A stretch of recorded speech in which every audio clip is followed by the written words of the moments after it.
رحم الله من قرأ الفاتحة.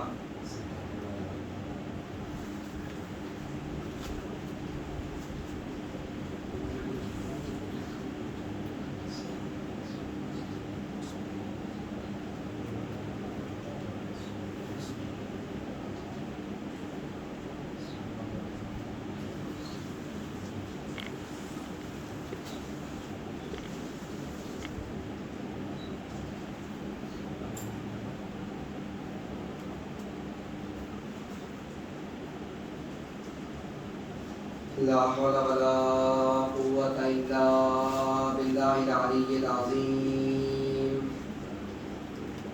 بسم الله الرحمن الرحيم. رب اشرح لي صدري ويسر لي أمري واحلل عقدة من لساني يفقهوا قولي. حسبنا الله ونعم الوكيل ونعم المولى ونعم النصير. الحمد لله الذي هدانا لهذا وما كنا لنهتدي لولا أن هدانا الله. لقد جاءت رسل ربنا بالحق. الصلاة والسلام والتحية والإكرام على نبينا المؤيد ورسولنا المسدد المصطفى الأمجد المحمود الأحمد حبيب إله العالمين بالقاسم محمد. اللهم صل على محمد وعلى آل بيته الطيبين الطاهرين المعصومين ولعنة الدائمة على أعدائهم ومعاندهم وظالمهم وغاصب حقوقهم ومنكري فضائلهم وشاكين فيهم أجمعين. أما بعد فقد قال تبارك وتعالى في القرآن الكريم وفرقان الحميد. بسم الله الرحمن الرحيم. يا أيها الرسول بلغ ما أنزل إليك من ربك وإن لم تفعل فما بلغت رسالته والله يعصمك من الناس إن الله لا يهدي القوم الكافرين.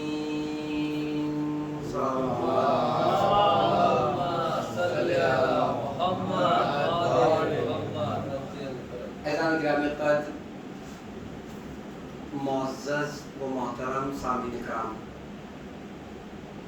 کل آپ کی خدمت میں آداب مجلس کے عنوان سے کچھ باتیں پیش کی تھی کہ ایک مجلس میں جب ہم تشریف لے کر جا رہے ہیں یا ایک مجلس کو برپا کر رہے ہیں تو ہماری ذمہ داری اور رسپانسبلٹی کیا ہے. کچھ باتیں باقی رہ گئی لیکن پھر کبھی انشاءاللہ اسے آپ کی خدمت میں پیش کریں گے. آج سے مستقل جو بات آپ کی خدمت میں مجھے پیش کرنی ہے وہ ہے ولایت اور کربلا. آپ دیکھیں سورہ مبارکہ ہے مائدہ آیت نمبر 67، مشہور آیت کریمہ ہے جس میں ارشاد باری اقدس ہو رہا ہے یا ایھا الرسول بلغ ما انزل الیک من ربک. اے رسول اس پیغام کو پہنچا دیجئے جو تم پر خدا کی طرف سے نازل کیا جا چکا ہے. وَإِن لَّمْ تَفْعَلْ فَمَا بَلَّغْتَ رِسَالَتَهُ، اور اگر تم نے یہ پیغام نہ پہنچایا تو گویا رسالت کا کوئی کام ہی انجام نہیں دیا. وَاللَّهُ يَعْصِمُكَ مِنَ النَّاسِ، اور اللہ تمہیں لوگوں کے شر سے بچائے گا. ان اللہ لا یہدی القوم الکافرین، اور بے شک اللہ کافروں کو ہدایت نہیں کرتا. یہ آیت کریمہ ہے، مشہور آیت کریمہ جسے آپ سنتے رہتے ہیں، اور اسی آیت کے ضمن میں بقیہ روز آپ کی خدمت میں گفتگو کرنی ہے ولایت اور کربلا کے حوالے سے. لیکن سب سے پہلا یہ سوال ذہن میں آتا ہے کہ اس ولایت کا اس کربلا سے کیا ربط ہے؟ ولایت میں اور کربلا میں کیا رابطہ ہے؟ تو میں آپ کی خدمت میں عرض کروں کہ آپ دیکھیں یہ بات بالکل صحیح ہے کہ امام حسین علیہ السلام میدان کربلا میں شہید ہوئے، لیکن اس کا مطلب کہیں بھی یہ نہیں کہ اس کی پروگرامنگ، اس کی برنامہ ریزی صرف کربلا میں ہوئی، بلکہ حقیقت یہ ہے کہ یہ میدان کہیں اور تیار کیا گیا، پروگرامنگ کہیں اور بنائی گئی، کربلا میں تو صرف شہادت عمل میں آئی ہے نہیں، ورنہ حقیقت تو جس طریقے سے پسر سعد، شمر ملعون، خولی، یہ کربلا کے ظاہری چہرے ہیں، کربلا کے کچھ باطنی چہرے بھی ہیں جنہوں نے شام کی حکومت کو ہموار کر کے اس قدر آمادہ کیا کہ یزید جیسا جا کر اس تخت پہ بیٹھ گیا۔ تو کچھ دشمن تو ظاہری دشمن ہیں، لیکن کچھ دشمن کربلا کے باطنی ہیں جنہوں نے کربلا کو آمادہ کر کے یزید جیسوں کے حوالے کیا۔ میں اس سے زیادہ وضاحت نہیں کر سکتا اور نہ ہی موقع مناسب ہے کہ میں آپ کی خدمت پیش کروں۔ ایک جملہ آپ کی خدمت میں دوں اور آپ کے ذہنوں کو قریب کرنے کے لیے، آپ بتائیے کہ کیا آپ نہیں کہتے امام حسین السلام علیکہ یا ثار اللہ و ابن ثارہ، اے وہ کہ جس کا انتقام خدا کے حوالے ہے، امام حسین کا انتقام خدا کے حوالے۔ آپ مجھے بتائیے جناب مختار نے انتقام لیا کہ نہیں لیا؟ اگر لے لیا تو دوبارہ انتقام ہو نہیں سکتا ہے۔ اب بہت توجہ کریں گے تو یہ بات تک ہم پہنچیں گے کہ انتقام لیا کہ نہیں لیا۔ اگر لے لیا تو دوبارہ انتقام ہو نہیں سکتا۔ اور کیا انتقام کا حق، بدلے کا حق وارث سے ہٹ کر کسی اور کو حاصل ہے کہ نہیں؟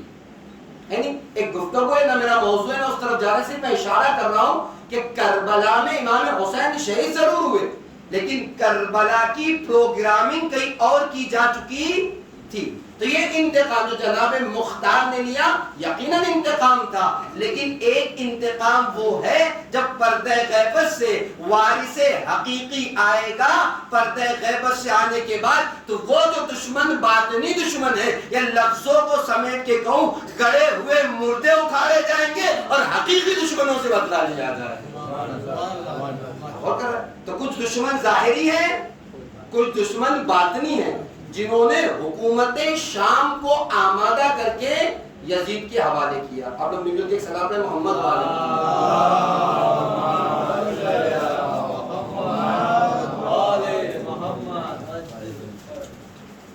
اب اور تو مل جل کر جہاں پر عمر سعد اور شمر اور خولی جیسے دشمن ہیں، وہاں کئی پسے پردہ کچھ دشمن ایسے بھی ہیں جنہوں نے تخت شام کو آمادہ کر کے یزید جیسوں کے حوالے کیا۔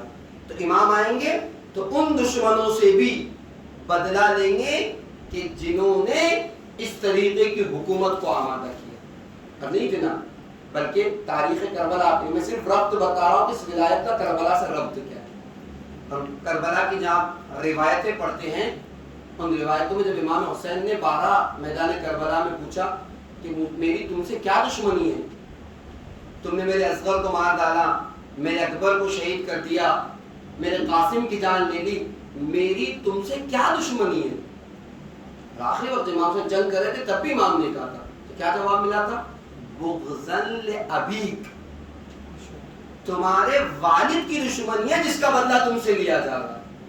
یعنی یہ جو دشمنیاں پنپ رہی تھی ان کے سینوں میں، یہ امام علی کی دشمنیاں تھی۔ ہو سکتا ہے کچھ دشمن احد کے رہے ہوں گے، کچھ بدر کے رہے ہوں گے، کچھ خیبر کے رہے ہوں گے، کچھ خندق کے رہے ہوں گے، لیکن اس کے باوجود حقیقی دشمنی نہ احد کی تھی، نہ خیبر کی تھی، نہ بدر کی تھی، یہ ولایت کی دشمنی تھی کہ اللہ کے رسول نے میدان غدیر میں علی کو ولی بنا دیا تھا، جس کی بنا پر یہ دشمن ہو گئے۔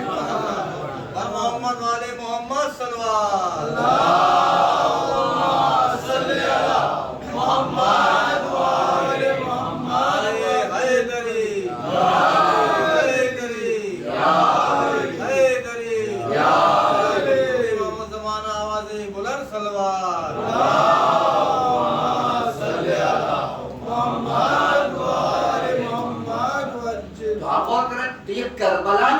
دشمنیاں نکالی جا رہی تھی، اصل دشمنی ولایت کی دشمنی ہے، جس کا بدلہ امام حسین سے لیا جاتا ہے. اسی لیے امام حسین علیہ السلام شہید ولایت. ایک ربط کیا ہے، دوسرے اس موضوع کا انتخاب کیوں کیا گیا. آپ دیکھیں، آپ اپنے دشمن کو مکار سمجھیے، عیار سمجھیے، ظالم سمجھیے، جو کہنا ہے مردود بارگاہ الہی سمجھیے، لیکن بے وقوف نہ سمجھیے. اس لیے کہ آپ کا دشمن برابر سے بیٹھا ہوا، نہیں معلوم ہمارے کون کون سے پروگرام کہاں کہاں مانیٹر ہوتے ہیں، اور باقاعدہ اس کے اوپر ریسرچ ہوتی ہے، اور پھر کوئی معاملہ ہمارے درمیان رکھا جاتا ہے. آپ یوں سنتے ہیں کہ اتنے زائرین مار دیے گئے، اتنے عزادار جو ہے وہ قتل کر دیے گئے، فلاں مسجد پر جو ہے وہ بم داغ دیا گیا. کیا آپ یوں سوچتے ہیں کہ بغیر سوچے سمجھے کام ہو رہا ہے؟ ہاں، اس کے پیچھے پوری ایک پلاننگ ہوتی ہے، ایک سازش ہوتی ہے، ایک کام ہوتا ہے، اور پھر اس کے بعد یہ جانیں لی جاتی ہے، یہ لوگوں کو مارا جاتا ہے، لوگوں کی جانوں کو لیا جاتا ہے. اس لیے کہ یہ دشمن جانتا ہے کہ جب تک ان کے پاس کربلا اور عزاداری جیسی دولت ہے، اس قوم کو مٹایا نہیں جا سکتا ہے. لہذا کبھی کربلا، کبھی مجلسیں، کبھی ماتم، کبھی عزاداری کو یہ حملہ بنا کر کوشش یہ کرنا چاہتے ہیں کہ اس قوم کو مٹا دیا جائے. اور یقین مانیے، آپ اٹھائیے جو کتابیں مذہب و ملت کے حوالے سے گفتگو کرتی ہیں، ملل و نحل ہے، نہیں معلوم فرق و مذاہب ہے، ساری کتابوں میں کتنے ایسے مذاہب ہے جن کا نام و نشان صفحہ ہستی سے مٹا دیا گیا. صرف مذہب کا نام باقی ہے، لیکن مذہب والے موجود نہیں ہے. کیوں؟ اس لیے کہ دشمنوں نے ان کے نام مٹا دیے. لیکن کل بھی یہ کوشش کر چکے تھے، اور آج بھی یہ کوشش کر رہے ہیں کہ کسی طریقے سے انہیں مٹا دیا جائے، ان کا خاتمہ کر دیا جائے. لیکن یہ جانتے ہیں جب تک ان کے پاس کربلا جیسی دولت ہے، نہ انہیں مٹایا جا سکتا ہے، نہ انہیں ختم کیا جا سکتا ہے. لہذا یہ کیا کرتے ہیں؟ حملے کرتے ہیں، پروپیگنڈے کرتے ہیں. ابھی عربین کا زمانہ ہے، آپ دیکھ رہے ہیں معاملات کتنے آہستہ آہستہ کس طرف لے جانے کی کوشش کی جا رہی تھی. اگر آپ اخبار اور نیوز وغیرہ آپ دیکھتے ہیں تو یہ دشمن ہمیشہ سے، میں نے کہا دشمن کو آپ ظالم کہیے، جابر کہیے، مکار کہیے، لیکن بے وقوف نہیں کہہ سکتے. اور ہم بھی اس قوم کے جان گرامی رہنے والے، یا اس قوم کے افراد میں سے جس کا ہمیشہ سے ہی نعرہ ہے، یا لیتنی کنت معکم فافوز معکم. اے آقا ابا عبداللہ حسین، اگر کل ہم، اے کاش کہ ہم بھی آپ کے ساتھ ہوتے تو ہم بھی کامیاب ہو جاتے. یعنی ایک سوال میں آپ کی خدمت میں پیش کروں کہ میری کیا غلطی کہ میں اس وقت کربلا کے وقت موجود نہیں تھا؟ آپ کی کیا غلطی؟ یہ تو زمانے نے ہمیں پچھاڑ دیا کہ آج ہم کربلا کے زمانے میں نہ ہوتے ہوئے اس زمانے میں. لیکن کیا کوئی راستہ ہے کہ آج بھی ہم امام حسین کے شہیدوں کے برابر کھڑے ہو سکے، یا نہ کچھ صحیح ان کے جیسا ثواب و اجر حاصل کر سکے؟ اب دیکھیں صادق آل محمد امام جعفر صادق علیہ السلام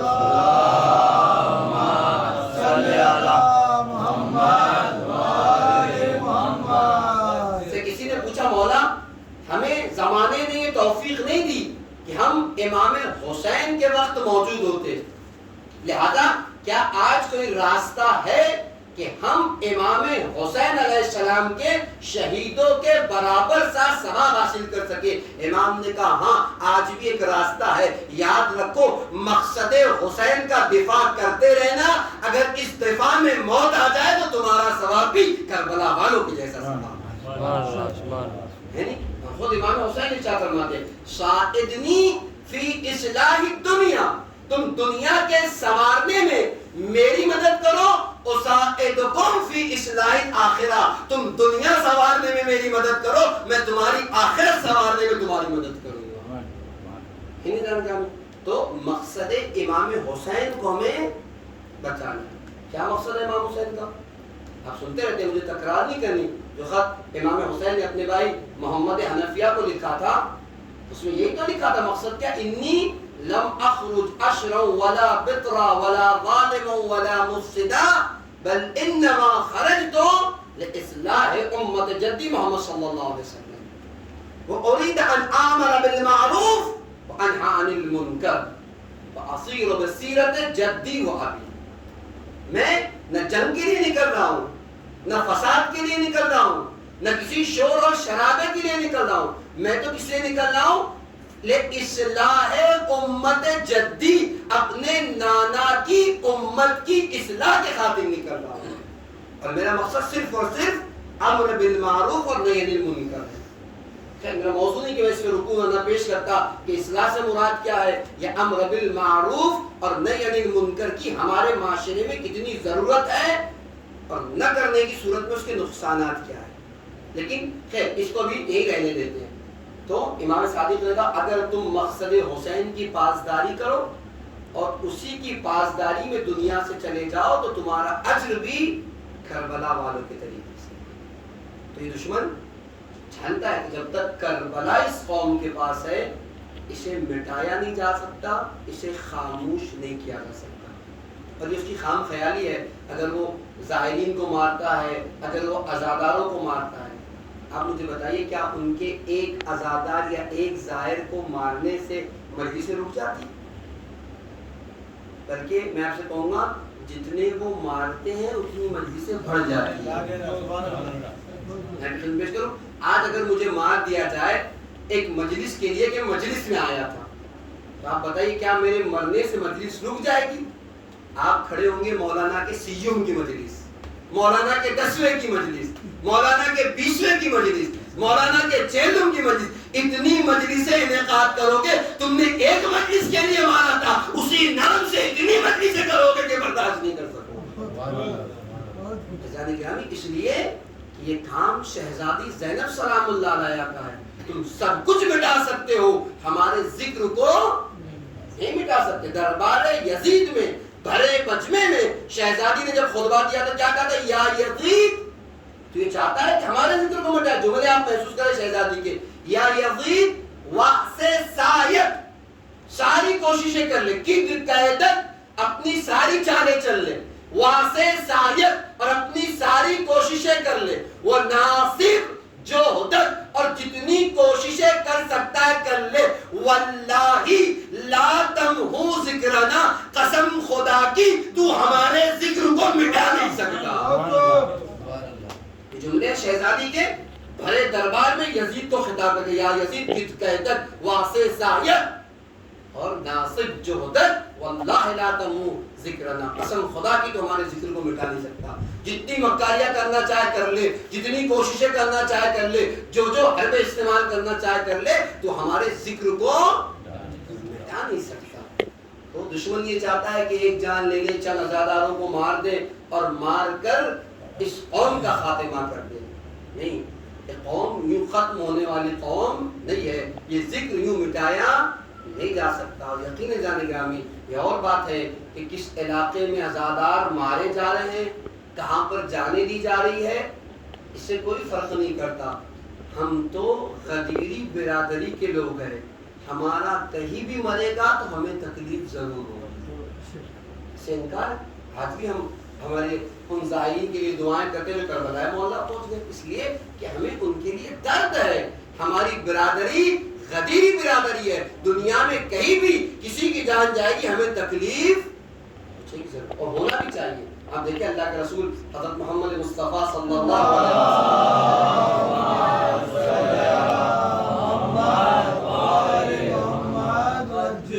ایک حدیث میں ارشاد فرماتے ہیں، ترى المؤمنین فی تراحمہم وتعاطفہم کمثل الجسد اذا اشتکا منہ عضو تداعی لہ سائر الجسد.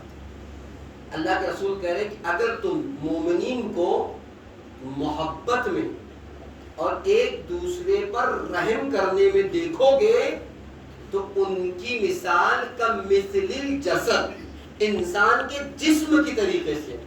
کیا انسان کے جسم میں؟ اذا اشتکا منہ عضو، اگر جسم کے کسی ایک عضو کو تکلیف ہوتی ہے تد الہ سائر الجسد، تو پورا کے پورا بدن تڑپ اٹھتا ہے۔ کیا کہنا چاہ اللہ کے رسول؟ مومنوں کی محبت کا عالم یہ ہے کہ اس کی مثال انسان کے جسم کی طریقے سے ہے۔ اگر ایک پارٹ کو، ایک عضو کو، ایک حصے کو تکلیف ہو تو ایک حصہ تکلیف میں نہیں ہوتا بلکہ پورا بدن تڑپ اٹھتا ہے۔ مومنین میں بھی صفت پائی جاتی ہے کہ ایک مومن تکلیف میں ہو تو سارے مومن تکلیف میں آ جاتے ہیں۔ اور پھر جانے کے بعد ہوتا بھی، آپ نے کبھی غور کیا کہ نہیں کیا کہ ایک عضو میں تکلیف ہو تو پورا بدن تڑپ اٹھتا ہے۔ فرض کریں میرا دانت دکھ رہا ہو، کتنا چھوٹا سا، میں سو جاؤں گا رات میں آرام سے، بھئی تکلیف تو چھوٹے سے دانت میں ہے، آپ کیوں نہیں سو رہے ہیں؟ یہی تو بدن کا قانون ہے، ایک عضو میں تکلیف ہوگی پورا بدن تڑپ اٹھے گا۔ یہ بدن کا اصول ہے، چھوٹا سا دانت ہے لیکن پورا بدن سو نہیں پا رہا ہے کیونکہ تکلیف پورے بدن میں ہے۔ اور میرا موضوع نہیں بنا خدمت پیش کرتا کہ بڑے حسین جملے اللہ کے رسول نے کہ مومنین کی مثال کو دیا انسان کے جسم سے۔ ابھی آپ نے غور کیا اللہ کے رسول کیوں اتنی باریک مثال دے رہے کہ مومنین کی مثال انسان کے جسم کے اعضاء کے طریقے سے، اگر ایک کو تکلیف ہو تو پورا بدن تڑپ اٹھتا ہے۔ آپ دیکھیں ایک مثال دیتا ہوں، فرض کریں میرے پیر میں کانٹا چبھ جائے، کس میں تکلیف ہے؟ بدن کے کون سے حصے میں تکلیف ہے؟ پیر میں، اذیت میں ہے پیر۔ اب آپ مجھے بتائیے یہ پیر میرا سر کے پاس آتا ہے کہ اپنی مشکل کو حل کرے یا سر جا کر پیر کی مشکل کو حل کرتا ہے؟ بہت توجہ چاہتا ہوں کہ اللہ کے رسول نے کیوں کہا کہ مومنین کی مثال انسان کے جسم کی سی ہے، اعضاء کی سی ہے۔ تکلیف ہے پیر میں، کانٹا چبھا ہے پیر میں، آپ مجھے بتائیں کہ پیر سر کے پاس جاتا ہے کہ پیر کی مشکل حل ہو، کہ سر پیر کے پاس جا کر پیر کی مشکل کو حل کرتا ہے؟ سب کہیں گے پیر نہیں آتا، سر جا کر پیر کی مشکل کو حل کرتا ہے۔ اب آئیے ذرا سا ہمارے معاشرے اور سوسائٹی کو دیکھیے۔ ہمارے معاشرے اور سوسائٹی میں 3 طبقے لوگوں کے بنائے جاتے ہیں۔ ایک اپر کلاس طبقہ، ہائی لیول کا طبقہ جو مالدار ہے، پیسہ ہے، جس کو اللہ نے جو ہے وہ نعمتوں سے نوازا۔ دوسرا مڈل کلاس کا طبقہ، اس کے پاس کھا پی کے اچھے سے وہ رہ لیتا ہے۔ اور تیسرا طبقہ لوور کلاس کا طبقہ ہے، نہیں اونچا طبقہ، درمیانی طبقہ اور نچلا طبقہ، اپر کلاس، مڈل کلاس اور لوور کلاس کا طبقہ۔ یہ 3 طبقے ہر معاشرے میں آپ کو دیکھنے مل جائیں گے، ہماری سوسائٹیوں میں دیکھنے مل جائیں گے۔ یہ ہے ہماری سوسائٹی کا عالم۔ اگر ان 3 طبقوں کو لا کر میں اپنے جسم پہ فٹ کر لوں تو کیا عالم ہوگا؟ سر ہے میرے بدن کا اپر کلاس کا حصہ، ہائی لیول کا حصہ، اور پیر ہوگا لوور کلاس کا حصہ، نچلا حصہ۔ تو سر اپر کلاس کا حصہ، پیر لوور کلاس کا حصہ۔ نتیجہ کیا ہے؟ تکلیف پیر میں ہے، کانٹا پیر میں چبھا ہے، پیر سر کے پاس نہیں آتا کہ پیر کی مشکل حل ہو، بلکہ سر پیر کے پاس جا کر پیر کی مشکل کو حل کر کے یہ بتاتا ہے کہ اللہ کے رسول کی اس حدیث سے جسم کو دیکھتے جاؤ، جسم سے سبق لیتے جاؤ۔ معاشرے میں اور سوسائٹی میں غریبوں کی ذمہ داری نہیں کہ وہ امیروں کے دروازے پر جائے، امیروں کی ذمہ داری ہے کہ غریبوں کے دروازے پر پہنچے۔ سفر میں ہمارے آپ کے دوسرے ماموں میں حسن علیہ السلام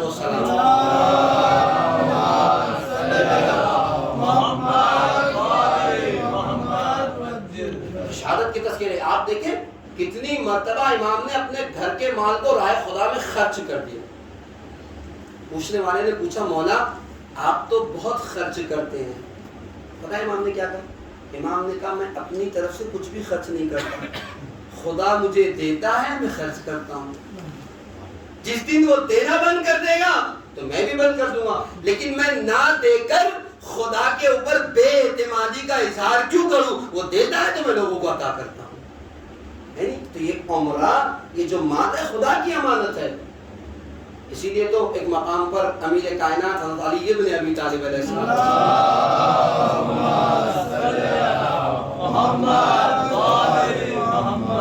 ارشاد فرماتے ہیں، میرا موضوع نہیں ہے، اگر ایصال ثواب وغیرہ کی مجلس جا کے خدمت پیش کرتا کہ امیر کائنات کہتے اگر کسی کا مال کسی کی زندگی میں ضائع اور برباد ہو جائے، کسی صورت بینک ختم ہو جائے، پکڑی ڈوب جائے، مال کسی صورت جو چلا جائے، تو امیر کائنات کہتے سمجھ لینا کسی کا حق تھا جو اس تک نہیں پہنچایا گیا، لہذا برباد ہو گیا۔ ایک مقام پر کہتے ہیں بہت اچھا ہے وہ مال جو اپنے ہاتھوں سے راہ خدا میں دے دیا جائے۔ سن لینا بہت آسان ہے، میں وضاحت کروں جملے کے جانے گرامی۔ اچھا ہوتا کیا ہے؟ ہوتا یہ ہے کہ یہ مال آج میرے پاس ہے، اس کی میں نے ایف ڈیاں بنوائی۔ البتہ اسلام میں ایف ڈی بنانے کا مخالف ہے، نہ سیونگ کرنے کا، یعنی اس کے اپنے شرائط اور اصول ہے، آپ دیکھیں گے اور آپ سنتے رہتے ہیں۔ کرتا کیا ہے اسے؟ یہ اٹھا کے اس نے ایف ڈی بنایا، اس نے سیونگ کیا۔ ٹھیک، کس لیے کیا؟ اس لیے کہ کل اس کے بچوں کے کام آئے، اور اس کے بچے اس کے مر جانے کے بعد ایصال ثواب کرے اس کے لیے۔ ایک باپ کو بچوں سے کیا توقع ہے؟ یہی تو توقع ہے، اتنا سب کچھ جمع کر کے چھوڑ کے جا رہا ہے اس لیے کہ مرنے کے بعد اس کے لیے ایصال ثواب کرے۔ عزیزان گرامی، امیر کائنات کہتے ہیں یہ کون سی حماقت ہے، جب یہ مال تمہارا تھا تو تم اپنے ہاتھوں سے راہ خدا میں نہ دے سکے، اب دوسروں سے توقع کرتے ہو کہ تمہارے نام سے راہ خدا میں پیش کرے گا۔ نہیں جانے گا، میرا تھا تو میں نے نہیں دیا، آج بچوں سے توقع ہے کہ بچے میرے نام سے مجلسیں کریں گے، میرے نام سے مسجد بنائیں گے، میرے نام سے امام بارگاہ بنائیں گے۔ امیر کہاں کہتے ہیں تمہارا تھا تو اپنے ہاتھوں سے راہ خدا میں نہ دے سکے، آج دوسروں پر بھروسہ کرتے ہو۔ یا ایک مقام پر امیر کائنات جی کا بیان کہتے ہیں بدبخت ترین انسان ہے بخیل، کنجوس، جو زندگی گزارے غریبوں کی سی اور حساب دے رہا ہوگا امیروں کا سا۔ یعنی آپ دیکھیں، فرض کریں میرے پاس 100 روپیہ ہے، میں 100 روپے کا لباس خرید کے پہن سکتا ہوں کہ نہیں پہن سکتا ہوں؟ 100 روپیہ ہے تو 100 روپے کے لباس کو میں نے 100 روپے میں سے 90 روپے سیونگ کیے، 10 روپے کا لباس پہنا، تو 90 روپے جمع ہو گئے۔ اب کل میں مقام حساب میں کھڑا ہوا ہوں، حساب کی نوبت ہے، مرنے کے بعد تو حساب سب کو دینا ہے، اس سے تو کسی کو انکار نہیں نا، سب کو حساب دینا ہے۔ اب آپ مجھے بتائیے یہ حساب جو مجھے دینا ہے 100 روپے کا دینا ہے کہ 10 روپے کا دینا ہے؟ کتنے دینا ہے؟ 100 روپے کا نا، آپ خود کہہ رہے ہیں کمایا 100 تھا، دینا 100، استعمال کتنا کیا؟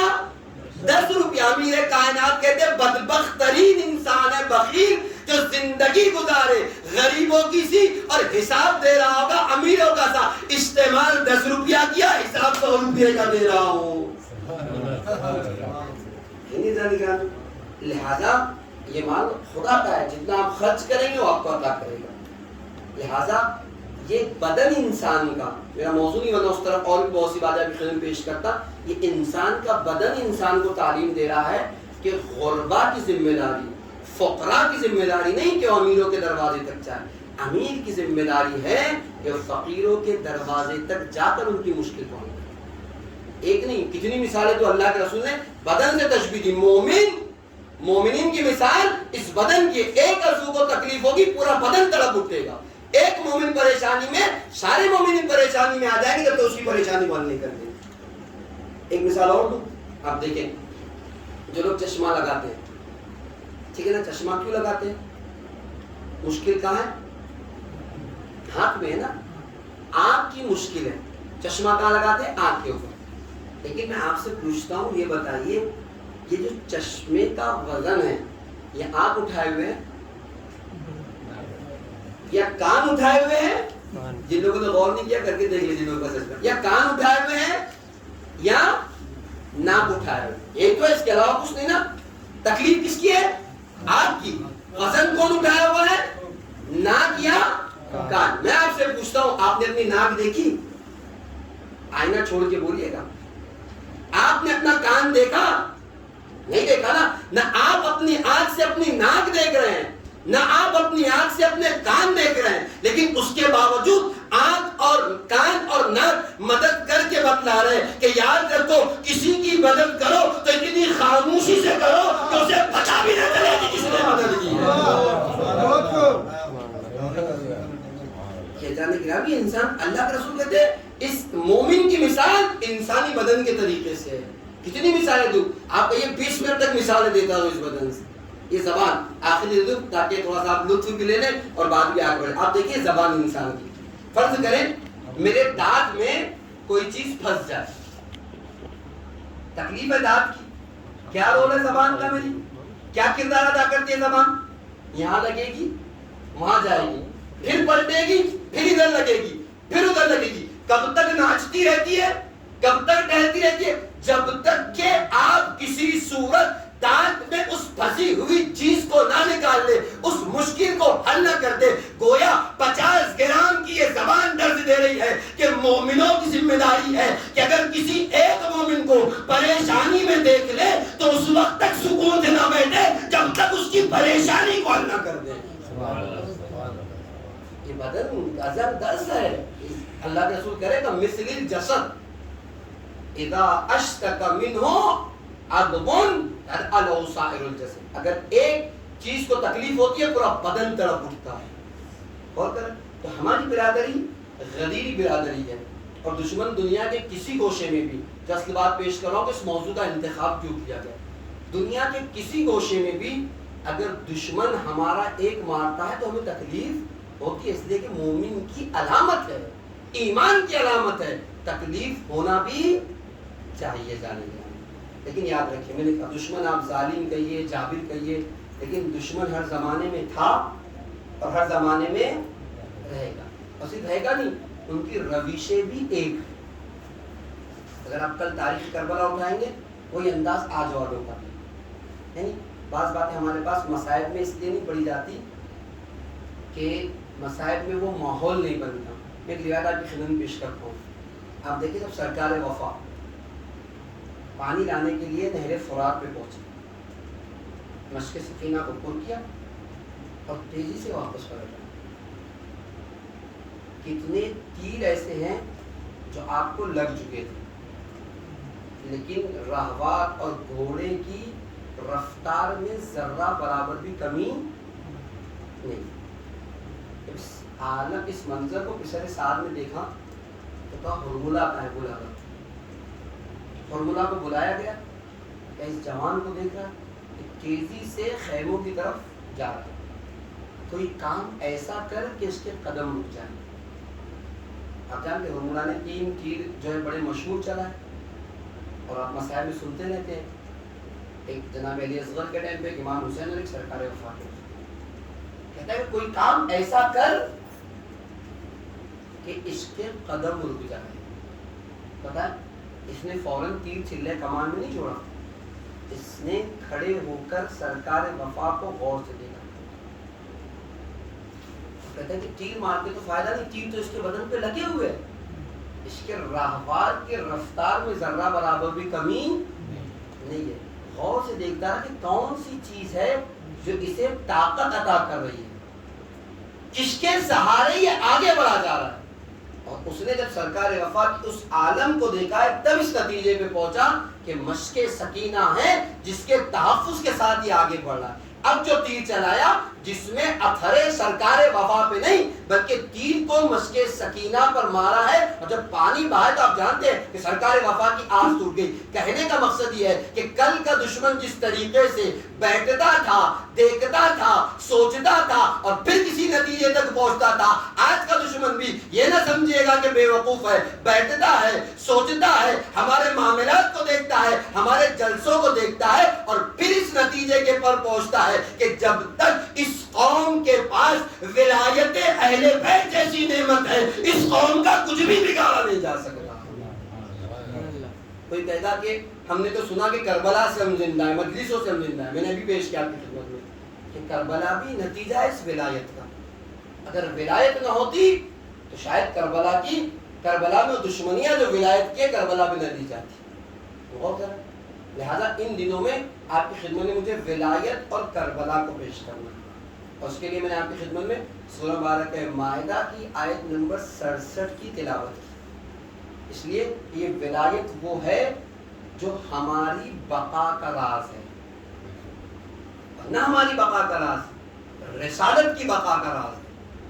یعنی خدا آیت کیا کہہ رہی ہے؟ یا ایھا الرسول بلغ ما انزل الیک من ربک ان لم تفعل فما بلغت رسالتہ. اے رسول اگر تم نے یہ پیغام نہ پہنچایا تو گویا رسالت کا کوئی کام انجام نہیں دیا. یعنی ولایت جو ہے وہ بقا ہے رسالت کی بھی، کہ اگر ولایت کو نہ پہنچایا گیا تو گویا رسالت کو نہیں پہنچایا گیا. کبھی آپ نے غور کیا کیوں اللہ کا اللہ جو اپنے رسول سے کہہ رہا ہے کہ اگر آپ نے اس ولایت کو نہیں پہنچایا تو گویا رسالت کو بھی نہیں پہنچایا. دیکھیں میں آپ کی خدمت پیش کرتا ہوں 2 وجوہات کی بنا پر. پہلی وجہ ہمارا اور رسول کا جو رشتہ ہے وہ ٹرسٹ اور بھروسے کا رشتہ ہے کہ نہیں؟ اللہ کے رسول نے جو کہا ہم نے مان لیا، یہ تو رشتہ. اگر امت اور رسول یا نبی کوئی بھی نبی ہو، ان دونوں کے درمیان اعتماد، ٹرسٹ اور بھروسے کے رشتے کو ہٹا دیا جائے تو قوم کے درمیان اور نبی کے درمیان کون سا رشتہ باقی رہ جاتا ہے؟ یہ اس کی زبان کا، اس کے کردار کا ٹرسٹ اور بھروسہ ہے کہ جس پر ہم اس کی حدیثوں پر، اس کی باتوں پر عمل کرتے ہیں. اگر یہ ٹرسٹ ہی نہ رہے پھر ہمارا اور رسول کا رشتہ کیا رہ جاتا ہے؟ کوئی رشتہ نہیں. اسی وجہ سے آج اگر ہم حدیث پر آرگیومنٹ کرتے ہیں، یہ حدیث ہے صحیح بھی ہو سکتی ہے، غلط بھی ہو سکتی ہے، قرآن میں کہاں لکھا ہے، اس کا مطلب کیا ہے؟ ابھی ہمارا بھروسہ کمزور ہے. رسالت پر ویسا بھروسہ نہیں جیسا ہونا چاہیے. ہے نہیں؟ کیسا ہونا چاہیے؟ جیسا بھروسہ زید بن ثابت انصاری کو رسول اللہ پر تھا. کون ہے زید بن ثابت انصاری؟ نام تو یقیناً آپ نے سنا ہوگا. آپ کے القاب میں سے زید بن ثابت انصاری ایک لقب ہے ذو الشہادتین. یعنی آپ ایک ہو لیکن آپ کی گواہی، آپ کا وٹنس بننا 2 گواہوں کے برابر ہے. اور بڑے معتبر صاحب یہ بعد رحلت رسول امیر کائنات نے خطبہ دیا تھا اور اس میں رسول اللہ کے کچھ صحابہ کا تذکرہ کیا. تو جہاں جناب سلمان فارسی اور ابو ذر غفاری کا تذکرہ کیا، وہاں زید بن ثابت انصاری کا بھی تذکرہ کیا. دائنا ذو الشہادتین کہ اگر رسول کے صحابہ ہوتے تو ہمارے اوپر یہ ظلم نہ ہوتا. ان اصحاب میں سے زید بن ثابت انصاری. کیا واقعہ ہے؟ کیوں آپ جو شہادتیں نے آپ دیکھیں بھروسہ، جیسا بھروسہ ان کو تھا ویسا بھروسہ آج ضرورت ہے کہ ہم پیدا کریں. اور میں نے کہا کہ امت جس بات کو پہنچا رہا ہوں اصل بات کو نہ بھولیے گا. بات کہیں سے کہیں بھی چلے جائے اصل بات پہ رہیے گا.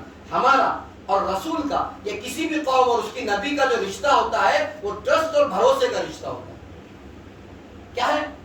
اللہ کے رسول ہے ایک وقت نماز صبح کے بعد مدینہ سے باہر کسی کام سے گئے، مدینہ کے حدود سے، بارڈر سے باہر، اور جب کام کر کے دوبارہ مدینہ میں داخل ہوئے،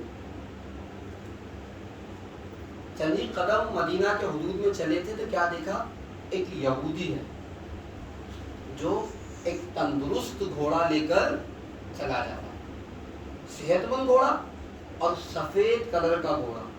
ایسی بات ہے آج ہمارے پاس جو سواریاں ہیں، گاڑیاں ہیں، یہ گاڑیوں کا کام اس زمانے میں گھوڑے کیا کرتے تھے، ہے نہیں؟ اور گھوڑا بھی اچھا گھوڑا ہو، اتنا خوبصورت گھوڑا اور اتنا قوی جثے کا گھوڑا تھا کہ اللہ کے رسول کی نگاہیں ٹھہر گئی. اس کی حیثیت جیسے BMW کی حیثیت ہو آج کی حیثیت. اللہ کے رسول کی نگاہیں ٹھہری اور بڑا اچھا سوار ہے، بڑی اچھی سواری ہے. ایک مرتبہ اس کے قریب گئے، کہا بیچو گے؟ ہاں بیچنے کے لیے بازار لے جا رہا ہوں. کتنے کا دو گے؟ اس نے اپنی قیمت بتائی، رسول اللہ نے اپنی قیمت بتائی. تاریخ کہتی ہے کچھ دیر دونوں میں تبادلہ ہوتا رہا، وہ اپنی قیمت یہ اپنی قیمت. پہلے کے زمانے کی مارکیٹنگ بھی ایسی ہوا کرتی تھی. آج کے زمانے میں شو روم نہیں ہوتے تھے، گاڑیاں کھڑی آپ جا کے اس میں بکنگ کر لیں اور لون پاس کر لیں. یہی معاملے ہوتے تھے. بازاروں میں لوگ جانور لے کے جاتے تھے اور بیچتے تھے. کبھی کبھار ایک جانور 2 منٹ میں بک جاتا تھا، کبھی کبھار 4 دن میں نہیں بکتا تھا. اس کا طریقہ کار یہی تھا.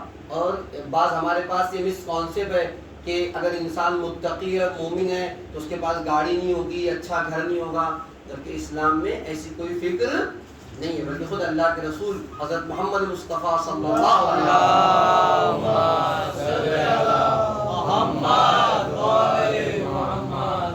ارشاد فرماتے ہیں خوش نصیب ہے وہ مومن جسے 4 چیزیں عطا کر دی جائے, اچھا گھر, اچھی سواری, اچھا پڑوسی اور اچھی زوجہ.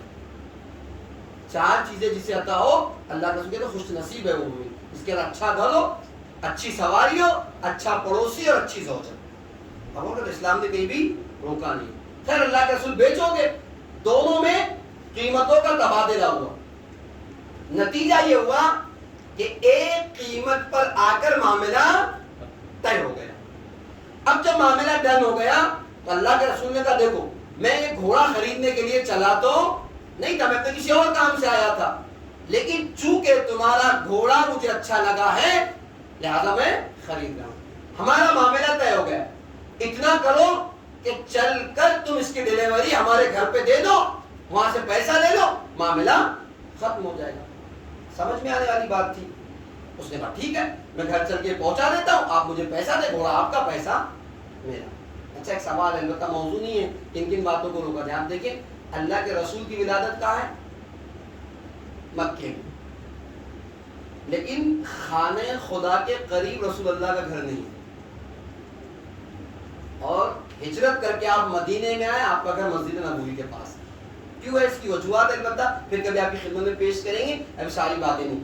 کہنے کی بات یہ ہے کہ مسجد نبوی جو ہے وہ سینٹر میں مدینہ ہے, اور بالکل مسجد نبوی سے لگ کے رسول اللہ گھر آپ سنتے تھے کہ ایک دروازہ مسجد میں کھلتا تھا. نتیجہ یہ کہ جس آدمی کو مدینہ کی بارڈر سے مسجد نبوی تک جانا ہے اسے ایک طرف کا پورا مدینہ کراس کر کے اس طرف جانا ہے, جو اصل بات پیش کر رہا ہوں.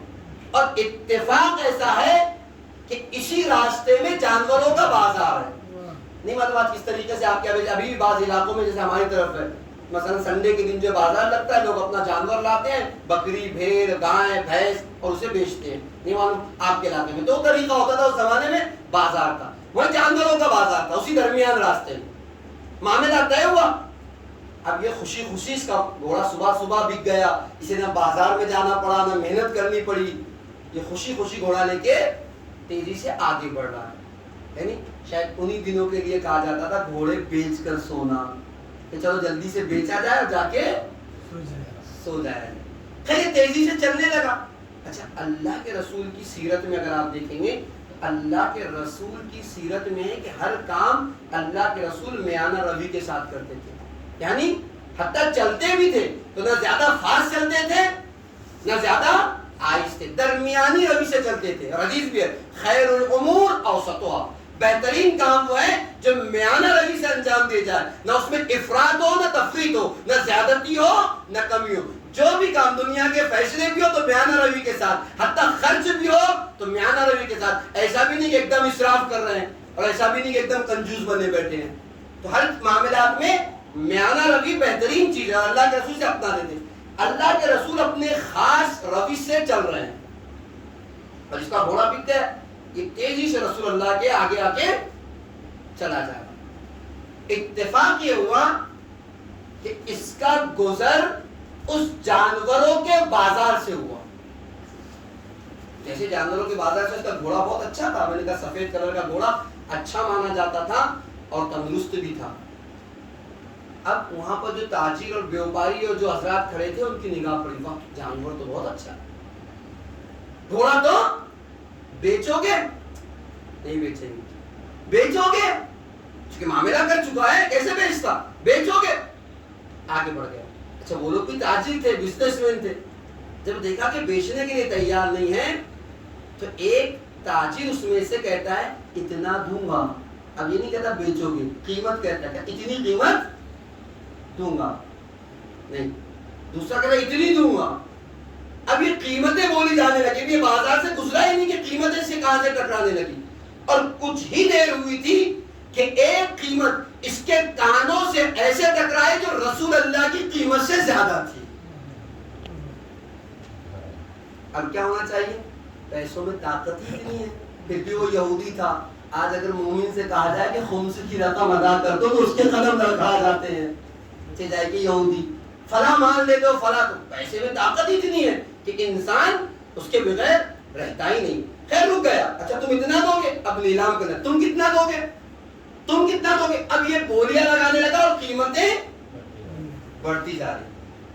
ایک بھیڑ, ایک جمع غفیر جو ہے اس کے ارد گرد ہے. اچھا رسول اللہ بھی اسی راستے سے آ رہے تھے. کچھ دیر میں اللہ کے رسول بھی وہاں پہنچے. دیکھا یہ کیسی بھیڑ لگی, کیا دیکھا, یہودی گھوڑا بیچ رہا ہے. اچھا رحمت للعالمین ہے, کتنے ایسے بخش دیے ہوں گے, کتنوں کو ایسے معاف کر دیا ہوگا, کتنوں کو ایسے دان کر دیا ہوگا, لیکن تاریخ کہتی ہے کہ اللہ کے رسول آگے نہیں بڑھے بلکہ رک گئے اور رک کر ایک پیغام دیا کہ یاد رکھو اگر ظالم کو موقع دو گے ظلم کرنے کا, آج تمہارے ساتھ کیا کل کسی اور کے ساتھ کرے گا. لہذا ٹھہر گئے. اسی لیے تو ہم صرف ظلم کرنے نہیں بلکہ ظلم کو خاموش رہنے والوں پر بھی کیا کہتے ہیں, لعن اللہ امتن قتلت کا, ولعن اللہ امتن ظلمت کا, ولعن اللہ امتن سمعت بذالک فرضیت بے. جو سنے اور ظلم پہ راضی رہے اس پر بھی مولا لعنت ہے. آپ کے قاتلوں پر, آپ کے ظالموں پر لعنت, اور جو سنتا رہا اور خاموش بیٹھا رہا اس پر بھی لعنت. تو اسلام کبھی بھی اس بات کی اجازت نہیں دیتا کہ آپ ظالم بنو یا مظلوم بنو. آپ نے مظلوم بھی نہیں بننا. مظلوم کسے کہتے ہیں؟ یہ تھوڑی کہ سامنے والا مارا تھا کہ لیجیے دوسرا بھی مار دیجیے, ہے نا. اسلام کہتے ہیں جتنی طاقت ہے اتنی طاقت سے دفاع کرو. اگر اس کے بعد مارے جاؤ, اس کے بعد تمہارا خون بہ جائے تو خود بخود مظلوم شمار ہوں گے. اگر ایسا نہ تو کربلا میں امام حسین کو لڑنے کی کیا ضرورت تھی؟ بھاگتا رہے, جتنی ہمت ہے اتنی, ہزاروں کا لشکر تھا سامنے. لیکن اسلام کہتا ہے کبھی بھی ظالم کو ظلم کا موقع نہ دینا. جتنی طاقت ہے اتنی طاقت سے دفاع کرو, ڈیفینس کرو, لڑو. اس کے بعد اگر مر جاؤ تو مظلوم کہلاؤ. خیر اللہ کے رسول آگے نہیں بڑھے, ٹھہر گئے. ٹھہرنے کے بعد یہودی کے پاس گئے. تب جا کے کہتے ہیں کیا معاملہ ہے, گھوڑا بیچ رہا ہوں. کیا تم نے اس گھوڑے کو حدود مدینہ پر مجھے نہیں بیچ دیا؟ کس گھوڑے کی بات کر رہے ہیں؟ اس گھوڑے کی. میں نے کوئی گھوڑا آپ کو نہیں بیچا. اللہ کے رسول کہتے ہیں حدود مدینہ پر کیا ہمارا معاملہ نہیں ہوا؟ تو کہتا ہے کہ بات تو ہوئی تھی لیکن معاملہ طے نہیں. اب اس کو ظاہر سی بات ہے باتیں کرنی. اور اللہ کے رسول کہتے ہیں کہ غلط کہہ رہے ہو, یہ گھوڑا میں نے تم سے خرید لیا ہے. کہتا ہے اگر آپ یہ کہتے ہیں کہ گھوڑا آپ نے خرید لیا ہے تو کوئی گواہ لے کے آئیے, کوئی وٹنس لے آئیے, گھوڑا میں آپ کو دے دوں گا. اور شریعت کا اصول بھی ہے, جب آپ کسی کے معاملے میں جاتے ہیں شریعت المال والید, مال جس کے ہاتھ میں اس کا ہے. اب اگر آ کے دیکھو کہ یہ گھر میں آپ رہ رہے اس گھر میں آپ کا, میں آ کے کہوں کہ گھر میرا ہے تو مجھے ضرورت ہے کہ میں لا کے گواہ پیش کروں کہ نہیں یہ گھر میرا گھر ہے. شرن بھی اس کی بات کے مطابق بھی اللہ کے رسول کو گواہ پیش کرنے کی ضرورت ہے. اللہ کے رسول کہتے ہیں کہ دیکھو تم بھی جانتے ہو اور میں بھی جانتا ہوں کہ گھوڑا لیتے ہوئے بیچتے ہوئے ہم دونوں کے علاوہ ایک دوسرے کو کسی نے دیکھا نہیں.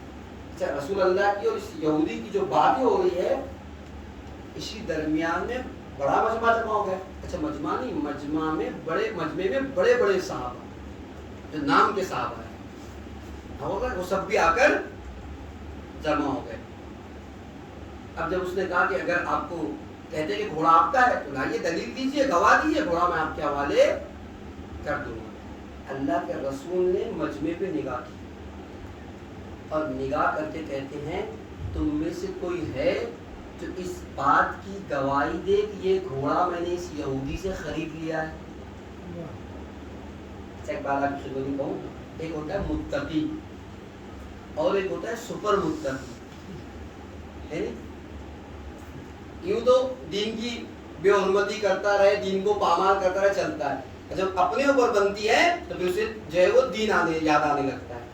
کچھ ایسے بھی صحابہ تھے جو زندگی بھر جھوٹ بولا کرتے تھے اور آج جب اللہ کے رسول کہہ رہے ہیں کہ تم میں سے کوئی ہے جو اس بات کی گواہی دے کہ گھوڑا میں نے خریدا ہے؟ تو سروں کو کھجلا کر کہنے لگے یا رسول اللہ آپ بھی جانتے ہم نہیں تھے اور ہم بھی جانتے کہ ہم نہیں تھے، جھوٹ کیسے بولے؟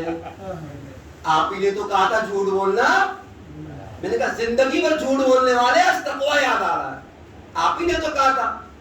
اللہ کے رسول مجمع کی طرف دیکھ رہے، کوئی ہے جو گواہی دے؟ بعض صحابہ یہ کہتے ہوئے دکھائی دیے، مجبوری نہ ہوتی تو نام لے لیتا، لیکن کہتے یا رسول اللہ آپ ہی نے تو کہا جھوٹ نہ کہیے گا، زندگی بھر جھوٹ بول کر زندگی گزارتی اور آج جو ہے وہ جھوٹ بولنے سے پرہیز کر، تقوی یاد آ رہا ہے۔ ابھی یہ باتیں چل ہی رہی تھی، زید بن ثابت انصاری، بس بات تمام ہو رہی، زید بن ثابت انصاری نے دور سے دیکھا رسول اللہ، مجمع کو چیرتے ہوئے اللہ کے رسول کی خدمت میں گئے، آواز السلام علیکہ یا رسول اللہ، اے اللہ کے رسول آپ پر میرا سلام، خیریت تو ہے؟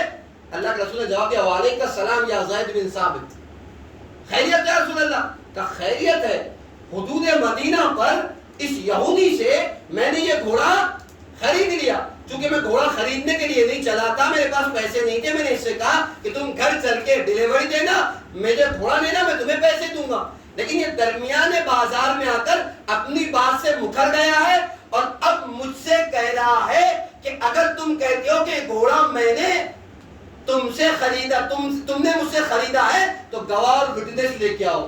اے زید، اے ثابت کے بیٹے زید، کیا تم گواہی دیتے ہو کہ یہ گھوڑا میں نے اس یہودی سے خرید لیا ہے؟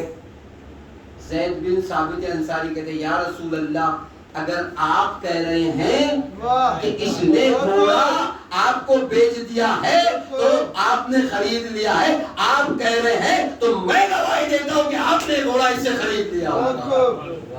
ہونا کیا چاہیے تھا؟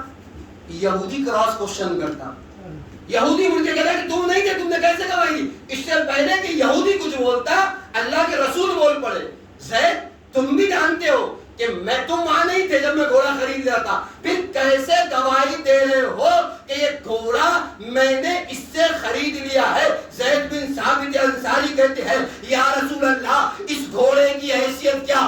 آپ کی زبان پر اعتبار کرتے ہوئے بڑی بڑی چیزوں کو دیکھے بغیر مان لیا ہے، آپ نے کہا خدا ہے دیکھا نہیں مان لیا، فرشتے ہے دیکھا نہیں مان لیا، جنت ہے دیکھا نہیں مان لیا، جہنم ہے دیکھا نہیں مان لیا، صراط ہے دیکھا نہیں مان لیا، میزان ہے دیکھا نہیں مان لیا، شیطان ہے دیکھا نہیں مان لیا، یا رسول اللہ اس گھوڑے کی حیثیت کیا؟ بڑی بڑی چیزوں کو آپ کی زبان پر اعتبار کر کے مان لیا ہے، اگر آج آپ کہہ رہے ہیں کہ گھوڑا آپ نے خریدا ہے تو یقیناً خرید لیا۔ غور کرے جانے کے ہم تب اللہ کے رسول نے کہا تھا انت ذو الشہادتین، انت ذو الشہادتین، انت ذو الشہادتین، اے زید بن ثابت انصاری آج کے بعد سے تم اسلام میں دو گواہوں کے برابر ہو۔ جن معاملات میں دو وٹنس کی ضرورت ہوتی ہے وہاں اگر تم اکیلے گواہی دو گے تو تمہاری گواہی دو گواہوں کے برابر مانی جائے گی، اس لیے کہ تم نے آج رسول اللہ کی گواہی دی، اللہ کے رسول کی گواہی دی۔ غور کر جانے کے نتیجہ کیا ہے؟ نتیجہ یہ ہے کہ امت کا اور رسول کا جو رشتہ ہونا چاہیے وہ ٹرسٹ اور بھروسے کا رشتہ ہونا چاہیے، ویسا رشتہ جیسے زید بن ثابت انصاری کا رشتہ۔ اس بات کو یاد رکھیے گا، بات کل یہی سے آگے شروع ہوگی کہ کیوں پروردگار عالم نے کہا ان لم تفعل فما بلغت رسالتہ، اگر تم نے یہ کام نہ کیا، پیغام ولایت کو نہیں پہنچایا تو گویا رسالت کا کوئی کام نہیں کیا۔ دو وجوہات کی بنا پر کہ اگر ولایت کا پیغام نہ پہنچاتا تو ولایت کا پیغام نہ پہنچایا جاتا تو رسالت کیوں خطرے میں تھی۔ ایک بات جس کے ذمہ میں پیش کیا کہ امت کا اور رسول کا جو رشتہ ہوتا ہے وہ ٹرسٹ اور بھروسے کا رشتہ ہے۔ یہیں سے بات کر آگے بڑھے گی، آج میرا وقت ختم ہو گیا جانے کا، تو ہمیں بھی وہ اعتماد، وہ اعتبار، وہ بھروسہ لانے کی ضرورت ہے جو بھروسہ زید بن ثابت انصاری کو رسول اللہ کو تھا۔ اللہ کے رسول نے کہہ دیا چو چرا کی گنجائش نہیں ہے، یقیناً ہمارے حق میں بہتر ہوگا، ہماری آنکھیں دیکھیں، ہمارے کان سنیں، ہمارا دماغ سمجھے یا نہ سمجھے، لیکن رسول اللہ کہہ رہے ہیں یقیناً ہمارے حق میں وہ چیز اچھی ہے، نہ رسول اللہ بلکہ دین۔ کل بھی کہا ہے دین وہ دین اتنا قیمتی دین ہے کہ جس دین کے لیے امام حسین نے اپنی قربانی پیش کی۔ میں کوششیں کر رہا ہوں ان دنوں میں کہ عشیروں کا جو لٹا ہوا قافلہ ہے شام کی ساری منازل کو آپ کی خدمت میں پیش کروں وتھ ترتیب. کل میں نے آپ کی خدمت میں جب قافلہ اسیروں کا لٹا ہوا کوفہ سے چلا تھا تو پہلی جو منزل تھی جہاں پر راہب سے سر امام حسین کی ملاقات ہوئی، اس مصائب کا تذکرہ کیا تھا کہ جہاں راہب نے سر امام حسین کو رکھ کے کہا تھا سر یہ بتا تو ہے کون. سر امام حسین نے جب اپنا تعارف کروایا تھا تو کہا تھا انا ابن مصطفیٰ، انا علی ابن مرتضی، انا ابن فاطمہ الزہرا، انا ابن خدیجہ الکبریٰ. میں مصطفیٰ کا لال، علی کا لخت جگر، فاطمہ کا بیٹا، خدیجہ الکبریٰ کا نور نظر ہوں. پھر اسلام لا چکا تھا. جی ہاں، جب یہ قافلہ کوفہ اور شام کے درمیان کی راہوں کو طے کر چکا، مختل کہتا ہے جب شام کے دروازے پر پہنچا قافلے کو 3 دن تک شام کے باہر رکایا گیا، اور یہ کہہ کے رکایا گیا کہ ابھی شام کو سجایا جا رہا ہے. ارباب ایسا مخاطب کہتے ہیں شام کو سجایا گیا، اور سجایا گیا مدینے میں شام میں منادی کروا دی گئی کہ اسیروں کا لٹا ہوا قافلہ آ رہا ہے، تم لوگ تماشا دیکھنے کے لیے اپنے گھروں سے باہر نکل آؤ.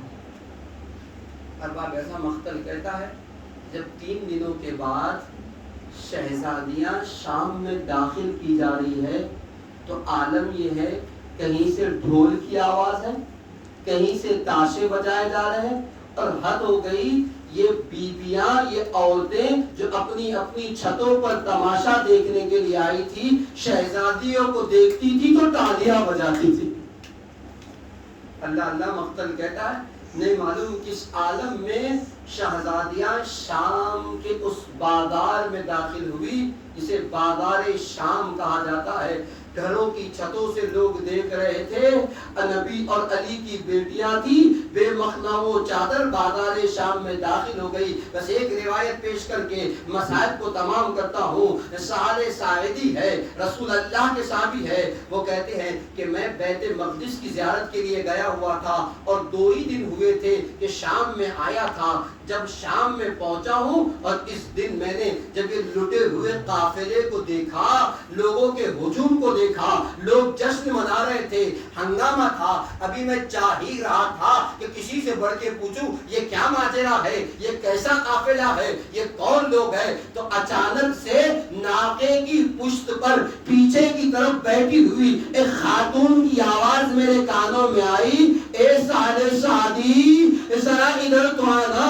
سہل سعدی کہتے ہیں میں چونک سا گیا، یہ کون بی بی ناقے پر اسیر کر کے لائی گئی ہے اور مجھے جانتی بھی ہے. میں اس ناقے کے قریب گیا، میں نے سر کو جھکایا، اے محترمہ تم ہو کون اور مجھے کیوں کر پہچانتی ہو؟ تو ایک مرتبہ وہ محترمہ کہتی ہے میں کوئی اور نہیں زوجہ ابن ابی عمیر ہوں. کچھ دن پہلے تم ہمارے گھر کوفے میں مہمان ہوئے تھے، اس لیے میں نے تمہیں پہچان لیا.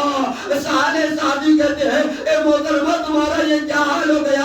اس عالم غربت میں تمہاری کیا مدد کر سکتا ہوں؟ جیسے ہی سہل سعدی خود راوی ہے کہتے ہیں جملہ جب میں نے کہا، وہ کہتی ہے مجھ سے کیا پوچھتے ہو؟ ناقوں پر ہماری شہزادیاں زینب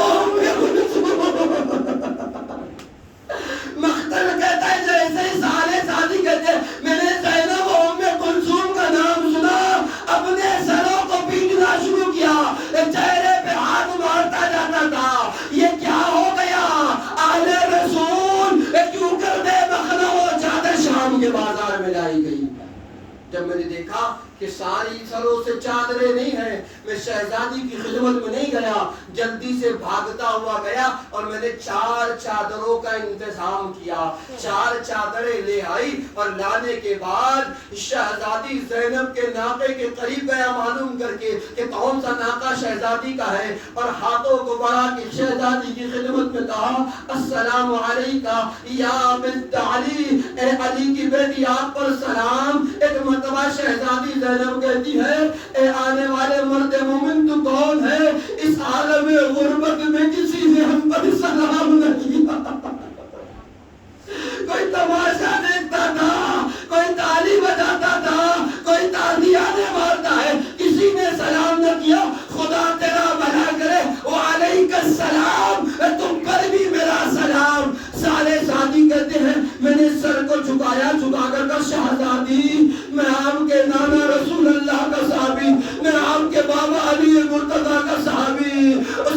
میں نے چادریں بنائی. شہزادی یہ کچھ چادریں ہیں, اس غلام کا تحفہ, اس غلام کا ہدیہ قبول کیجئے گا.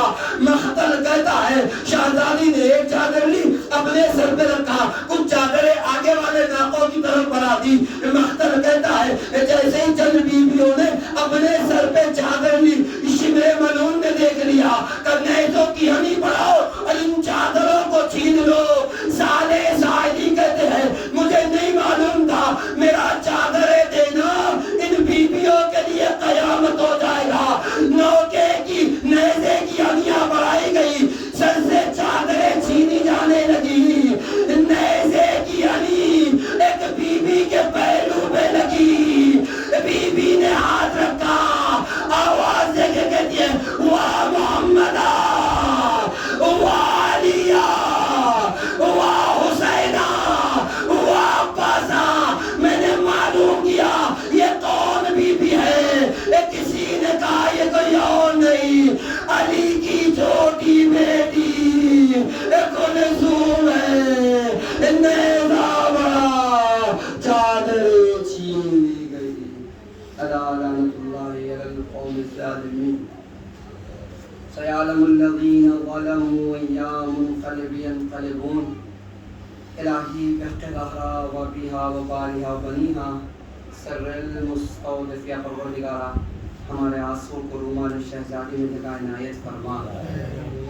ہمارے آنسو کو تسکین شہزادی کا ذریعہ قرار دے.